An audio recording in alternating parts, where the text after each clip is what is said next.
Bitcoin यहाँ पे still bull market के अंदर है या बेयर मार्केट स्टार्ट हो चुकी है? ऑल्ट कॉइन्स यहाँ पे बेयर मार्केट में जा चुके हैं, स्टिल एक ट्रेंडिंग मार्केट चल रही है। क्या ऑल्ट कॉइन सीजन आने की उम्मीद बाकी है? ये तमाम उम्मीदें जो है खत्म हो चुकी है? क्या तमाम स्पॉट की जो होल्डिंग्स है आपको बेच बाज के मार्केट से निकल जाना चाहिए या स्टिल आप उसको होल्ड कर सकते हो? ये वो चीज़ें हैं, ये वो पॉइंट्स हैं जो इस वीडियो में हम डिस्कस करेंगे। और मैं क्या सोच रहा हूँ, आप क्या सोच रहे हैं, हमारे क्या इमोशंस हैं, फाइनेंशियल मार्केट्स को ऐसी कोई परवाह नहीं है। तो इस वीडियो में जो ना हम यहाँ पे ऐसी कोई बात नहीं करेंगे भाई मैं क्या एक्सपेक्ट कर रहा हूँ, आप क्या एक्सपेक्ट कर रहे हैं, हमारे क्या इमोशंस हैं। यहाँ इस वीडियो के अंदर हम वही डिस्कस करेंगे जो हमारे चार्ट्स पे मौजूद हैं, चाहे अच्छा है चाहे बुरा है, बस जो हमारे चार्ट से मौजूद होगा वो डिस्कस करेंगे और यहाँ पे बिल्कुल क्लियर कट बताएंगे आपको। और मुझे उम्मीद है कि इस वीडियो को देखने के बाद जो है ना आपके सामने मार्केट की एक क्लियर पिक्चर आ जाएगी। उसके बाद ना तो आपको मुझसे पूछना पड़ेगा ना ही किसी और से पूछना पड़ेगा कि भाई मार्केट किस तरफ जा रही है। और अल्लाह का वास्ता है किसी एक पार्ट को देख के अजम्पशन मत बनाना, वीडियो को आखिर तक देखोगे तभी समझ में आएगा, अदरवाइज सर के ऊपर से गुजर जाएगा। उसके बाद फिर जो है ना टकरे मार लोगे इधर उधर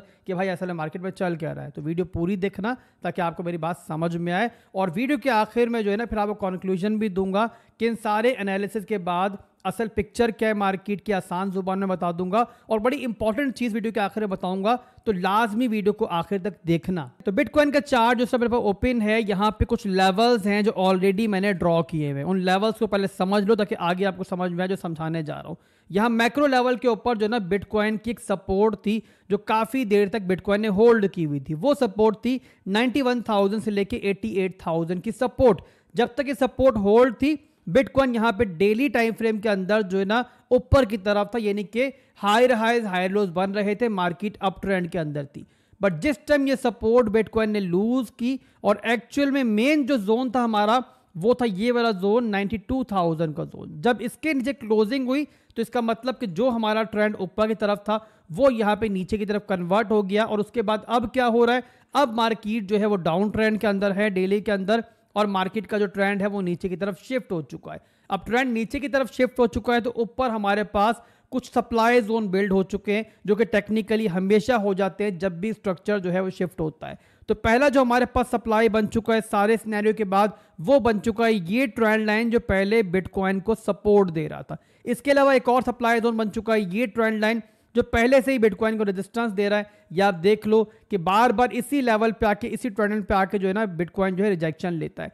तो ये दोनों ट्रेंड लाइन जो है कहां पे अलाइन हो रही हैं, ये अलाइन हो रही हैं यहां पे जहां पे मैंने रेड कलर से एक एरिया मार्क किया हुआ है। और यहां पे दोनों ट्रेंड लाइंस क्यों मार्क हो रही हैं, तो इसका भी एक रीजन है। इसका रीजन ये है कि स्ट्रक्चर ब्रेक होने के बाद जो है ना यही वो एरिया है जो अब यहां पे इंटरनल स्ट्रक्चर के हिसाब से स्ट्रॉन्ग हाई का जोन बन चुका है। तो ओवरऑल यहां पे मार्केट इस टाइम अपने रेजिस्टेंस एरियाज के नीचे मौजूद है और जो रिजेक्शन हुई थी वो हमारे रेजिस्टेंस एरिया से ही हुई थी। अब यहां पे क्योंकि हम एक लोअर हाई बना चुके हैं तो टेक्निकली यहां पे बिटकॉइन जो है एक नया लो बनाने की ट्राई कर रही है। तो यहां पे क्या एक्सपेक्टेड है, यहां पे चांसेस क्या मौजूद है, ये चांसेस मौजूद है कि बिटकॉइन जो है अब नीचे के लोज को दोबारा रिटेस्ट करेगी। ये लो जो आपको दिख रहा है ना, ये लो जो है फिलहाल के लिए खतरे के अंदर है 80,000 का एरिया, जहां पे हमारा एक सीएमबी गैप भी पड़ा हुआ है जो कि ऑलमोस्ट फिल्ड आउट हो गया था, बट अभी भी यहां पर थोड़ा सा इसका पार्ट जो है बाकी है। अब ये तो हो गया हमारा इंटरनल स्ट्रक्चर, शॉर्ट टर्म के अंदर मार्केट नेगेटिव है, या आपको भी दिख रहा है मुझे भी दिख रहा है, यहां तक कुछ नया नहीं है।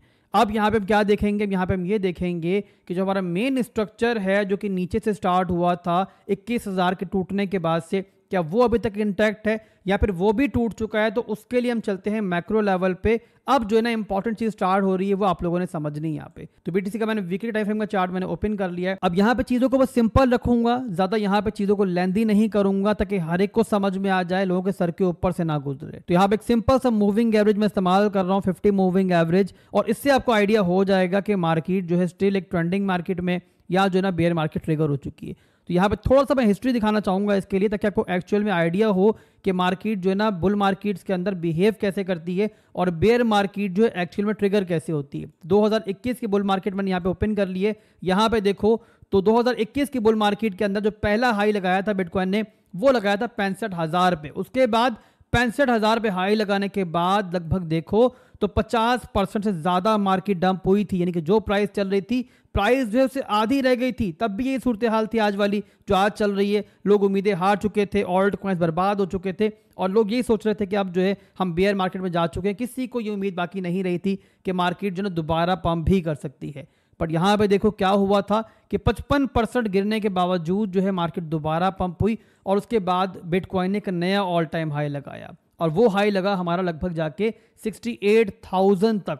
और यहाँ पे एक चीज थी जिससे आपको आइडिया हो गया था कि भाई जो बेयर मार्केट है ना वो अभी तक ट्रिगर नहीं हुई है, और वो थी हमारी 50 मूविंग एवरेज का इंटैक्ट रहना। यहाँ पे देखो मार्केट डंप बहुत ज्यादा हुई है बट 50 मूविंग एवरेज को उसने नहीं तोड़ा है और यहीं से वापसी हुई है। तो इसका मतलब क्या हुआ कि मार्केट जो है स्टिल एक बुलिश ट्रेंड में मौजूद थी और इसीलिए दोबारा मार्केट ने इतना जबरदस्त एक नया हाई लगाया था। उसके बाद देखो जब मार्केट दोबारा डंप हुई तो इस बार क्या हुआ कि मार्केट ने बिटकॉइन ने अपना ये 50 मूविंग एवरेज जो है पूरी तरीके से ब्रेक किया और ब्रेक करके काफी नीचे आ गई मार्केट। उसके बाद जब रिटेस्ट हुआ तो फिर हमें अंदाजा हो गया कि जो रिटेस्ट हो रहा है भाई वो बेयर मार्केट ट्रिगर होने का रिटेस्ट है। और उसके बाद देखो फिर मार्केट डंप होना स्टार्ट हुई तो फिर कहाँ जाके रुकी, 15,000 तक मार्केट गई थी।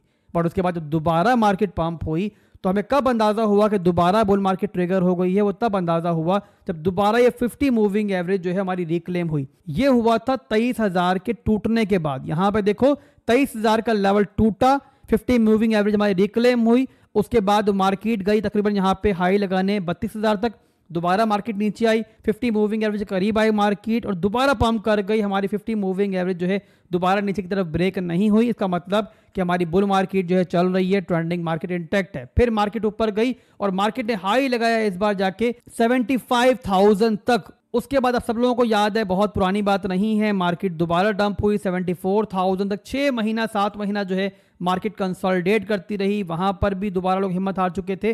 बट इस बार भी देखो तो 50 मूविंग एवरेज जो है हमारी इंटैक्ट थी, हालांकि जो लो लगा वो 50 मूविंग एवरेज से काफी नीचे जाके लगा। बट क्योंकि हमारी 50 मूविंग एवरेज नहीं टूटी तो हमारे पास ये इंडिकेशन थी कि भाई जो ट्रेंडिंग मार्केट है वो स्टिल इंटैक्ट है। उसके बाद 2 लगाने के बाद लिक्विडिटी हंटिंग के बाद जो है दोबारा मार्केट रिकवर हुई, कुछ अर्सा दोबारा मार्केट ने ऊपर नीचे किया, लोगों को फ्रस्ट्रेट किया और उसके बाद मार्केट दोबारा पंप कर गई। और इसके बाद जो अगला हाई लगाया बिटकॉइन ने फिर वो लगाया जाके 1 लाख से भी ऊपर, जो अभी तक हमारा ऑल टाइम हाई है। और अब उसके बाद जो है बिटकॉइन दोबारा डंप कर रहा है। अब यहाँ पे 50 मूविंग एवरेज कहां पर बन रही है जाके, ये बन रही है सीएमई गैप के भी नीचे लगभग 75,000 के रीजन तक। तो यहां पे अब तक क्या समझ में आया है आपको कि जब तक हमारी 50 मूविंग एवरेज प्रॉपर्ली ब्रेक नहीं हो जाती, इस तरीके से नीचे क्लोजिंग नहीं हो जाती प्रॉपर्ली नीचे जाके, तब तक जो है ना हमारी ट्रेंडिंग मार्केट इंटैक्ट रहती है। तो यहाँ पे सेम सिनेरियो जो है यहाँ पर भी हम कंसीडर कर सकते हैं कि भाई अगर यहाँ बिटकॉइन नीचे आता भी है, इवन यहाँ पे अगर नीचे विक भी लग जाती है और क्लोजिंग नीचे नहीं होती है, तो इसका मतलब ये रहेगा कि हमारी ट्रेंडिंग मार्केट जो इंटैक्ट है और बिटकॉइन का बुल मार्केट भी इंटैक्ट है। अब यहाँ पे जो मेन मुद्दा है आपका ऑल्ट कॉइन्स, वो भी आगे चल के डिस्कस करेंगे, बट पहले बिटकॉइन जो मार्केट का किंग है उसको देखना जरूरी है, इसीलिए हम पहले बिटकॉइन को देख रहे हैं। तो यहाँ पर अब तक हमें क्लियर हो चुका है कि बिटकॉइन जो है स्टिल एक ट्रेंडिंग मार्केट में मौजूद है। तो अब ये देखते हैं कि भाई अगर बाउंस हमारा आ सकता है, रिवर्सल बिटकॉइन का हो सकता है, तो वो कहां से हो सकता है। तो उसके लिए भी यहाँ पे कन्फ्लुएंस हम इस्तेमाल कर लेते हैं सिंपल सा, और वो है हमारा हार्मोनिक पैटर्न। अब हार्मोनिक पैटर्न मैंने अप्लाई कर दिया, इसके हिसाब से डिमांड जोन जो है आप देख रहे हो कि मर्ज हो रहा है हमारी 50 मूविंग एवरेज के साथ, और ये बनता है डिमांड जोन हमारा 80,000 से लेके 75,000 तक। तो इस लिहाज से इसका मतलब ये हुआ कि अगर मार्केट यहाँ पे 73,000 से नीचे वीकली क्लोजिंग नहीं लेती है, तो इसका मतलब ये होगा कि 50 मूविंग एवरेज का वो कंप्लीट कॉन्सेप्ट जो भी हमने डिस्कस किया है वो भी इंटैक्ट है। और अगर ये पैटर्न कंप्लीट प्ले आउट करेगा तो इसका मतलब ये होगा कि जो हमें ऑल टाइम हाई मिला हुआ अभी तक बिटकॉइन का, हमें यहाँ पे कमिंग वीक्स के अंदर, कमिंग मंथ्स में उससे ऊपर एक नया ऑल टाइम हाई भी मिल सकता है। तो अब तक मेरा ख्याल है क्लियर आपको हो चुका है कि भाई जब तक हमारा 73,000 से लेके 70,000 का रीजन होल्ड है वीकली के अंदर, हम यहाँ पे स्टिल एक ट्रेंडिंग मार्केट में मौजूद हैं। दोबारा हमें एक जबरदस्त बाउंस मिल सकता है और जिस टाइम वो लेवल हम तोड़ेंगे तब जो है ना मामला बिगड़ेगा। अब इसके बाद हम चलते हैं बिटकॉइन डोमिनेंस की तरफ, उसको भी देखते हैं। बिटकॉइन डोमिनेंस के बारे में आप लोग जानते हैं कि ऑल्ट कॉइन्स की पॉजिटिविटी के लिए, उसके पंप के लिए बिटकॉइन डोमिनेंस का गिरना भी इंपॉर्टेंट है। जब तक बिटकॉइन डोमिनेंस नेगेटिव नहीं होगी, ऑल्ट कॉइन्स पंप नहीं होंगे, तो इसीलिए बिटकॉइन डोमिनेंस के एनालिसिस भी जरूरी है। तो पहली चीज यहाँ पर हम देखते हैं हिस्ट्री के लिहाज से कि डोमिनेंस यहाँ पे किस लेवल में मौजूद है। तो अब यहाँ पे देखो तो डोमिनेंस इस लेवल में इस टाइम मौजूद है, हालांकि ये स्टॉम पॉजिटिव दिख रही है, बट स्टिल यहाँ पर पूरे का पूरा जोन जो है ना हमारा रिजेक्शन का जोन है। यहाँ पे देखो 2021 में इसी लेवल के टूटने के बाद जो है ना हमारा alt coin season properly trigger हुआ था।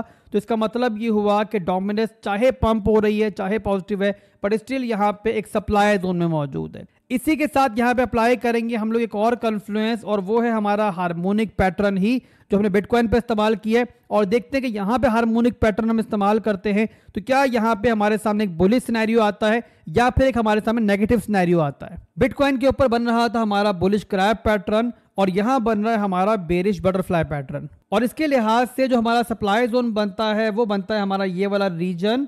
और इसके लिहाज से हमें क्या आइडिया हो रहा है, ये आइडिया हो रहा है कि जहां से डोमिनेंस ने भी रिजेक्शन ली है ये हमारा एक सप्लाई जोन ही था, और यहां अगर दोबारा भी डोमिनेंस पंप करती है तो जब तक यहां पे 65.20 से ऊपर हमारी डेली क्लोजिंग नहीं होती है तब तक ये चांसेस मौजूद रहेंगे कि ये हमारा बेरिश पैटर्न जो है काम कर सकता है। और ये अगर प्ले आउट प्रॉपरली करता है तो हमारे सामने लास्ट टारगेट जो इसका आता है वो आता है हमारा लगभग जाके तकरीबन इस लेवल के ऊपर 55.60 के लेवल के ऊपर। अब बिटकॉइन डोमिनेंस और बिटकॉइन के एनालिसिस को आपस में मर्ज करो तो आपके सामने ऑल्ट कॉइन्स के लिए क्लियर एक पिक्चर निकल के सामने आती है, और पिक्चर हमें यह बताती है कि अगर बिटकॉइन यहाँ पे डंप करता है, इस डिमांड जोन पे आता है जो बनाया अभी हमने, तो हमें बिटकॉइन डोमिनेंस भी जो है मजीद पंप करती हुई दिख सकती है और इस सप्लाई जोन पे दिख सकती है। इसका मतलब ये होगा कि ऑल्ट कॉइन्स वक्ती तौर पे तो खैर डंप करेंगे ही डोमिनेंस के पंप होने की वजह से, बट जैसे बिटकॉइन यहां से वापसी करेगा तो यहां से डोमिनेंस भी जो है वो डंप कर सकती है क्योंकि वो सप्लाई जोन के अंदर होगी, तो उस सूरत में ऑल्ट कॉइन्स वहां पे पंप करते हुए दिखेंगे हमें। अब इसके बाद ऑल्ट कॉइन्स के लिए सबसे इंपॉर्टेंट चार्ट टोटल 3 का चार्ट हम डिस्कस करने वाले हैं, जहां बिटकॉइन इथेरियम के अलावा बाकी तमाम ऑल्ट कॉइन्स होते हैं,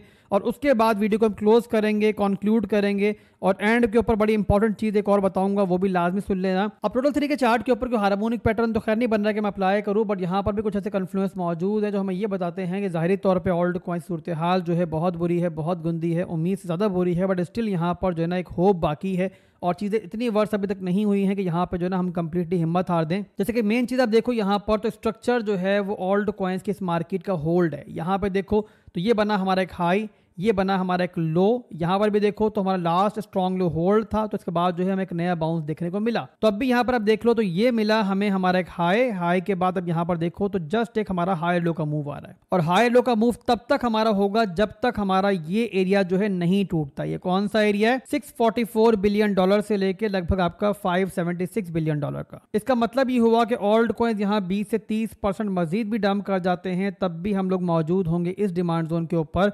तो ओवरऑल जब तक हमारा ये डिमांड जोन मौजूद है यहाँ पे हमारे ऑल्ट कॉइन सीजन की होप मौजूद है। अब यहाँ पे फाइनली आप तीनों चार्ट्स को आपस में मर्ज करो तो आपको दिखाई देगा तीनों चार्ट्स जो हैं एक दूसरे को सपोर्ट कर रहे हैं। अब किस तरीके से सपोर्ट कर रहे हैं, फर्ज कर लो बिटकॉइन डंप करके आ जाता है अपने डिमांड जोन के ऊपर 75,000 के ऊपर, तो बिटकॉइन डोमिनेंस हमें मिलेगी सप्लाई जोन के ऊपर, और वैसे ही हमें बिटकॉइन डोमिनेंस के पंप करने की वजह से ऑल्ट कॉइन्स मिलेंगे डंप होके इस रीजन के अंदर इस डिमांड जोन के ऊपर। एज लॉन्ग एज वो बिटकॉइन का डिमांड जोन होल्ड है मतलब के मामला जो है बहुत बुरे नहीं है, जिस टाइम वो टूटेगा मामला तब बिगड़ेगा, बट जब तक जाहिर सी बात है मामला बिगड़ता नहीं है, वैसा होता नहीं है, तो जाहिर हम क्यों डिस्कस करें वो चीज। तो कंक्लूजन यही निकलता है कि एज लॉन्ग एज आप लोग स्पॉट के अंदर हो, कोई शिट कॉइन नहीं होल्ड कर रहे, आपने अच्छे प्रोजेक्ट होल्ड किए हुए तो आप स्टिल उनको होल्ड कर सकते हो, ज्यादा पैनिक होने की वहां पर जरूरत नहीं है। अब जाहिर फाइनेंशियल एडवाइस तो कोई नहीं है, आपने खुद की रिसर्च भी करनी है, बट जो मुझे दिख रहा है चार्ट्स के ऊपर जो मैं कर रहा हूँ वो मैं आपके साथ शेयर कर रहा हूँ। अब ये तो हो गए मार्केट के टेक्निकल एनालिसिस जो हमने लॉजिक के साथ किए हैं, बट इन सबसे इंपॉर्टेंट चीज पता है क्या है? अगर आप ट्रेडिंग कर रहे हो, अगर आप इन्वेस्टमेंट कर रहे हो, इन सबसे इंपॉर्टेंट ये है कि आप लोगों ने अपने इमोशंस खुद को हावी नहीं होने देना। अगर आपके इमोशंस आप पे काबू में नहीं है, आपकी नींदें उड़ गई रातों की, आपको भूख नहीं लग रही है, इसका मतलब ये है कि आपने रिस्क जो है अपनी औकात से ज्यादा बढ़ा ली है। आपने वो पैसा इन्वेस्ट कर दिया है कि जिसको इन्वेस्ट करने की आपकी ताकत नहीं थी। मैं जानता हूं कमेंट में कुछ लोग लिखेंगे भाई ऐसा कौन सा पैसा जो फालतू होता है जिसको लेकर टेंशन नहीं होती। मैं फिर रिपीट कर रहा हूं कि टेंशन होना जो है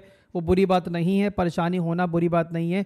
मसला कब बनता है कि जब परेशानी जो है ना आपके फैसलों पे असरअंदाज होना शुरू होती है, और ऐसा तभी होता है कि जब आप वो पैसा इन्वेस्ट कर दो मार्केट के अंदर कि जो आपको जो है ना रोज की जरूरियात में चाहिए। अपने बच्चों की फीसें अगर मार्केट में इन्वेस्ट कर दोगे, वो पैसा इन्वेस्ट कर दोगे जिससे आपने खाना खाना है, तो जाहिर आपकी हालत यही होगी। और क्रिप्टो मार्केट समेत तमाम फाइनेंशियल मार्केट का एक असूल है कि यहाँ पैसा आपने वही लगाना है कि जो आपकी साइड मनी है। जाहिर है कोई मार्केट को कंट्रोल नहीं कर सकता, कोई मार्केट को टाइम नहीं कर सकता, मार्केट किसी के अब्बू जी की नहीं है, तो यहाँ पैसा वही लगाया जाता है कि जिसको होल्ड करने की आपके पास ताकत हो। तो उम्मीद करता हूं कि आज की वीडियो के अंदर जो समझाना चाहे मैंने सबको समझ में आया होगा। अगर समझ में आ गया वेल एंड गुड है, अगर नहीं समझ में आया कमेंट में लिखो, और अगर कोई समझना चाह ही नहीं रहा तो उसके लिए दुआ की जा सकती है, इसके अलावा कुछ नहीं किया जा सकता। अभी के लिए बस इतना ही था, फिर मिलेंगे इंशाल्लाह बहुत जल्द। दुआ में याद रखिएगा। अल्लाह हाफिज।